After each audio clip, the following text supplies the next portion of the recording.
Welcome to omega India TV news. భక్తులకు ఎలాంటి అసౌకర్యం కలగకుండా చూడాలి. రాష్ట్ర జిల్లా ప్రజలు పాడి పంటలు సుఖ సంతోషాలతో సుభిక్షంగా ఉండాలి.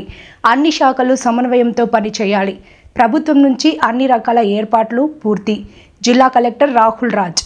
శివరాత్రి పర్వదినం సందర్భంగా ప్రతిష్టాత్మక మహిమాన్విత ఏడుపాయల దుర్గా భవానీ మాతను జిల్లా కలెక్టర్ రాహుల్ రాజ్ కుటుంబం సమేతంగా పట్టు వస్త్రాలు సమర్పించి ప్రత్యేక పూజలు చేశారు.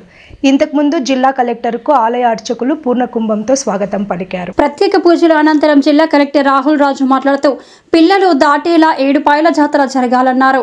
మెదక్ జిల్లా పాపన్నపేట మండలంలోని నాగసానిపల్లిలో ఉన్న ప్రతిష్టాత్మక మహిమాన్విత ఏడుపాయల జాతర శివరాత్రి మొదలుకు 3 రోజులు జరుగుతుందని, ఈ జాతరకు అధికారులు సమన్వయంతో పనిచేయాలని, భక్తులకు ఎలాంటి అసౌకర్యాలు కలగకుండా ట్రాఫిక్, త్రాగునీరు, విద్యుత్, పరిశుభ్రత కార్యక్రమాలను ఎప్పటికప్పుడు అధికారులు పరిశీలించాలన్నారు. భక్తులందరూ 3 రోజుల పాటు జరిగే ఈ జాతరలో ప్రశాంతంగా దర్శనాలు, ప్రత్యేక పూజలు చేసి అమ్మవారి కృపకు పాత్రుడు కాగలరని పేర్కొన్నారు.